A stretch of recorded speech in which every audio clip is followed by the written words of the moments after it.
এই চট্টগ্রামের সন্তান হাবিলদার রজমালির নাম কেউ বলে না, ইতিহাস থেকে নাই করে দিয়েছে। আপনারা তার নাম শুনেছেন? সিপাহী বিপ্লবে যদি দুইটা নাম থাকে, এর একটা মঙ্গল পান্ডে আর একটা হাবিলদার রজমালি, ইতিহাস পড়িও না, নতুন করে তৈরিও করি না, পাবলিকেশনও বানাই না, শুধু রাস্তা কাঁপাই দিলে হবে না ভাই। হাবিলদার রজমালি এই ব্রিটিশদের বিরুদ্ধে পার্বত্য অঞ্চলে যুদ্ধ করতে করতে পার্বত্য চট্টগ্রামের ঘোড়া নিয়ে ঢুকে গেছে। একটা সময় সঙ্গীহারা হয়ে গেছে, ব্রিটিশদের কাছে জীবন দিবে না, এই জন্য তিনি চিরতরে পার্বত্য চট্টগ্রামের ভিতরে ঢুকে গেছে, আর ব্যাক করেন নাই। তিনি মনে করেছেন যুদ্ধ করতে করতে প্রয়োজনে হারাইয়া যাব, তবুও আমার স্বাধীন জীবন ব্রিটিশ বেনিয়াদের কাছে হত্যা হইতে দিব না। সেই হাবিলদার রজমালির সন্তান এই বীর চট্টলা। আমাদের ইতিহাস তো আমরা জানি না। দেখেন, সেই বিপ্লব যখন হারিয়ে গেল, আপনারা জানেন কিনা, ইতিহাস বলে বাংলাদেশে বড় বড় গাছে এমন কোন ডাল ছিল না গ্র্যান্ড ট্রাঙ্ক রোডে, যেই গাছের ডালে ডালে সিপাহী বিপ্লবের যেই সব সৈনিক এই বিদ্রোহে অংশ নিয়েছিল তাদেরকে ঝুলিয়ে ফাঁসি দেওয়া হয়েছে। তাদের বাবাকে, তাদের সন্তানদেরকে জগন্নাথ বিশ্ববিদ্যালয়ের সামনে বাহাদুর শাহ পার্ক গিয়ে দেখবেন, এখনো তাদের নাম লেখা আছে। আগে ছিল ভিক্টোরিয়া পার্ক, পরে আমাদের বাহাদুর শাহের নামে করা হয়েছে।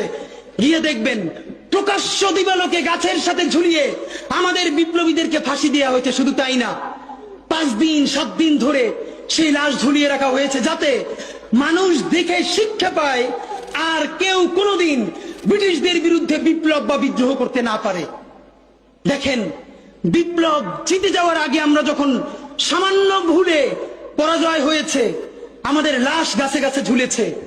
এরপর মুক্তি আসতে আরো 100 বছর লেগেছে। 1857 সালে মুক্তি আসতে পারত। আপনারা নিশ্চয়ই জানেন 1757 সালের পরে 1857 সালে এই 100 বছরেও ব্রিটিশরা আমাদেরকে যেই ক্ষতি করতে পারে নাই, 1857 সালে মহাবিদ্রোহে আমাদের পরাজয়ের পর তার 1000 গুণ ক্ষতি তারপরে তারা করেছে। আমাদের সমস্ত সম্পদ ধ্বংস করে দিয়েছে। যারা জমিদার ছিল সেই মুসলমানরা তাদেরকে কৃষক বানিয়ে দিয়েছে। শুধু কৃষক না, ভূমিহীন কৃষক বানিয়ে দিয়েছে। ভাইয়েরা আমার, এই জুলাই যদি এটাকে বিপ্লবে পরিণত করতে না পারি, চূড়ান্ত যোগ্যতা অর্জন করে যদি এটাকে চূড়ান্ত পিকে যেতে না পারি, সামনে বাংলাদেশে আমাদের জন্য ভয়াবহ সে আর একটা সিপাহী বিপ্লবের করুণ প্রতি অপেক্ষা করছে। আপনারা অনেকে ভাবতেছেন এইটাও কি সম্ভব?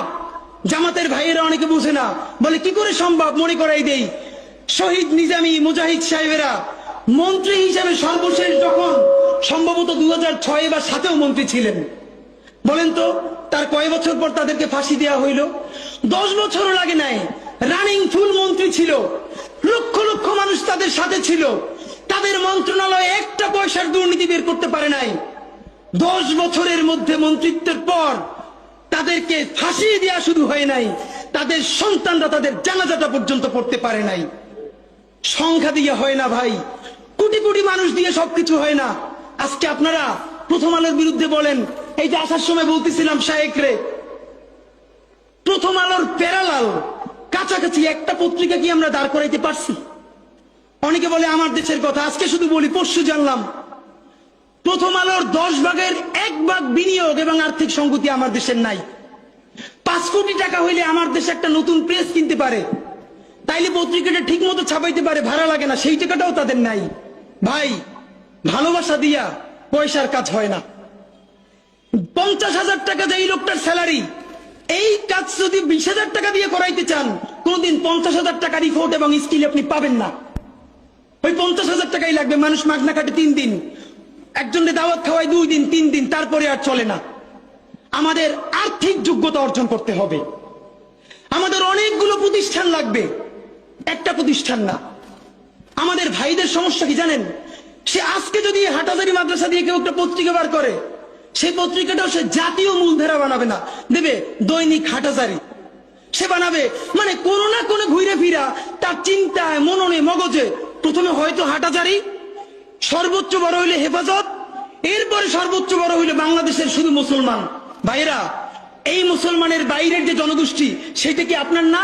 আপনি ভাবেন এই দেশের আপনি প্রধানমন্ত্রী, তারপরে ভাবেন আপনার জনগোষ্ঠী কারা, আপনি সেরকম চিন্তা করেন। সুতরাং আমি কথায় অনেক ভুলভ্রান্তি বলতে পারি, কিন্তু বিশ্বাস করেন আমার কলিজা চিল্লেও আপনারা শুধু যেটা পাবেন সেটা হইল আমি চক্ষু বন্ধ করে দেখতে পাই। আমরা যদি যোগ্যতা নিয়ে 5-10 বছরের মধ্যে দাঁড়াইতে না পারি, এই ভিডিও, এই ছবি, এই শহীদ পরিবার, এই আহত, এদের জীবন তো শেষ।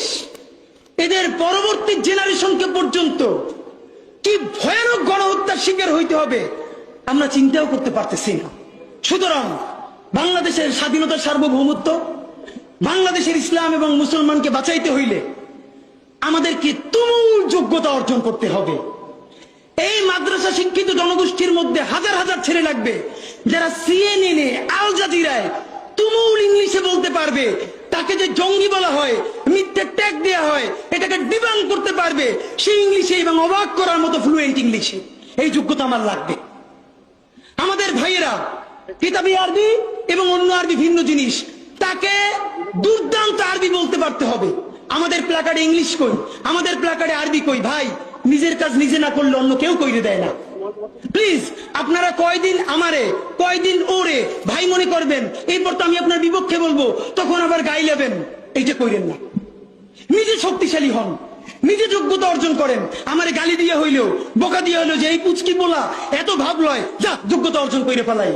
তবে কি জানেন, মিছিল দিয়া জান দেওয়া এটা একদিনের কাজ, 3 দিন 5 দিন 1 মাসের কাজ। যোগ্যতা তো আর 1 বছরে অর্জন হয় না। এটা বিরাট একটা জিহাদ। আপনারা বলেন না জিহাদ চাই, চলেন জিহাদ চাই শুরু করি। সেই জিহাদটা হইল একজনের সব করার দরকার নাই। এই দেশে আমাদের অনেক মাশাআল্লাহ আলেম হইছে। আলেমদের মধ্য থেকে এখন আইটি উদ্যোক্তা লাগবে, মূলধারার মিডিয়া লাগবে। আমার যে 8000-এর ছেলেটা এখন পড়ে, চলেন সে আজকে জিহাদ ঘোষণা করি। আগামী 5 বছর পর, আগামী 10 বছর পর আমি এমন প্রতিষ্ঠান গড়ে তুলবো যেটা শুধুই ইসলাম আর মুসলমানের প্রতিষ্ঠান না, এটা আপামর বাংলাদেশের প্রতিষ্ঠান হবে। আর দেখেন, যতবার ইসলাম কায়েমের কথা বলি, তার আগে যদি ইনসাফ কায়েমের কথা বলতাম, আমার হিন্দু অন্য ধর্মের ভাইরাও তো সাথে পাইতাম। কেন? ইনসাফ যদি রাষ্ট্রে কায়েম হয়ে যায়, তাহলে 80% ইসলাম তো এমনিতেই কায়েম হয়ে যায়। তাহলে আগে আসেন ইনসাফের রাষ্ট্র বানাই, যে ইনসাফের রাষ্ট্রে